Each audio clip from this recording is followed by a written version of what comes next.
right, we're going to have a look at the Search Console report in Google Analytics and a little bit more on what you can use it for.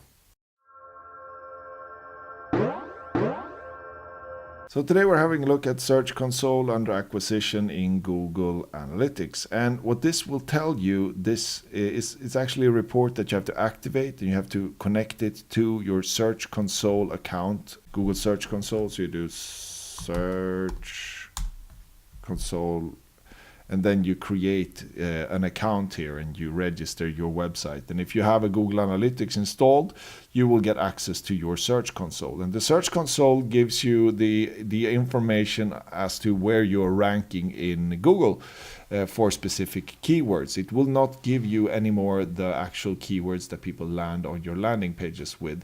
They will just give you estimates of those things. But if you study this report and you look at the landing pages and you see what keywords end up or queries that end up on specific landing pages, you can sort of figure out to some statistical significance where you're getting the traffic from, what type of keywords you're actually getting traffic from today, and not so. So you know where to work and where you don't have to work really. These are the landing pages where people are landing from Google search, and this is where I rank. I can see that I have a number of impressions here. That's the number of times that I've showed up in the search result. And then I have the number of clicks and then my CTR, my click-through rate here. Then I have my average position, which is 33 on average. But that's fine. I have 620 clicks here from an average position of 20. I know that this page could be optimized a lot, and I know that a lot of my pages could be optimized a lot to rank better, and I will work on that in the coming weeks and months, but in order to drive more traffic. But this is how you use this report. You can see your average position, how much traffic you're getting. And here I'm getting a lot of traffic for a lousy average position. So if I would be able to sort of increase my position here, I would pull a lot of traffic or a lot more of traffic out of these 23,000 impressions. So this is actually something that is a good, well time spent. And the way to do that is essentially going and searching for terms related to this keyword. And I will show that in another video, how you do that keyword research. But you search for these terms and then you see who is ranking number 1, number 2, number 3, and number 4, number 5. And then you sort of figure out what kind of content structure they have, and then you mimic that, and then you add something of your own so that you become more relevant than them. Out of 5, 3 are usually very, very good, and 2 are those that you can actually target with your content update. And then you might have to work with some link building, so you might have to build some tool, etc., etc., etc. But look at your average position and look at the potential that you have in increasing your position here. And for some keywords, you will find that there is an opportunity. And for other keywords, you'll just see that the workload that you have is just too big and you will not, be willing to do it. That's for the landing pages section under Search Console. You see how many people are searching for specific keywords, where your pages are ending up in the search today.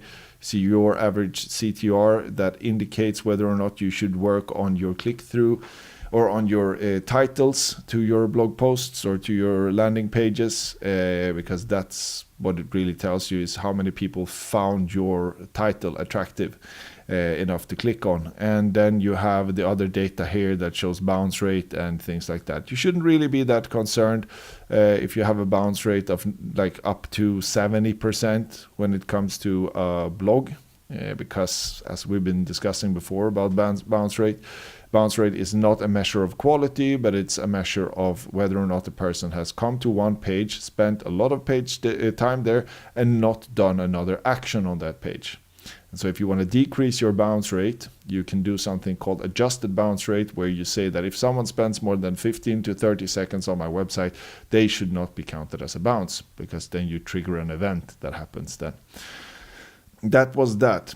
You can see how many people have signed up and from what landing pages they have signed up when they've come in through the search, and you do that by hitting goal completions here, and then we see which ones have been the main recruiters. It's been the start page, it's been the audit template, it's been the system, the book, and these are my landing pages for or my lead pages. So that makes a lot of sense.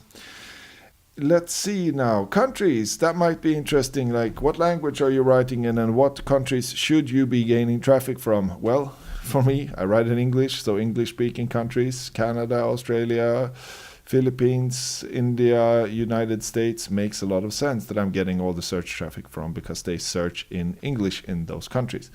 If I would be targeting another country, then it would make sense that I would get a lot of traffic from that country if I use their language. Sometimes you might be able to get some surprising results here.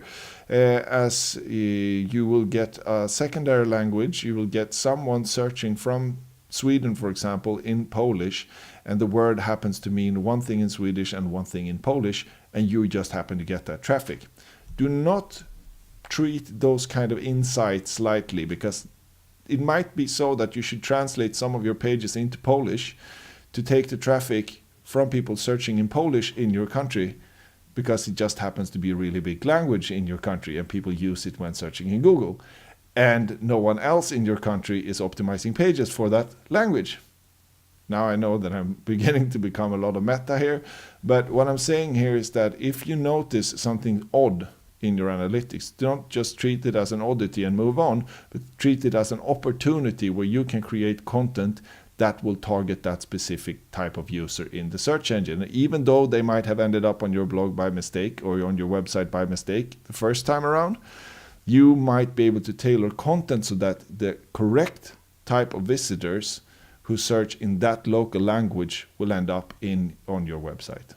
That might end up by mistake on some other website today that is not about a relevant topic for them. So they get frustrated, you don't get them. Now, if you tailor your content to meet their searches, then you will be in a better place.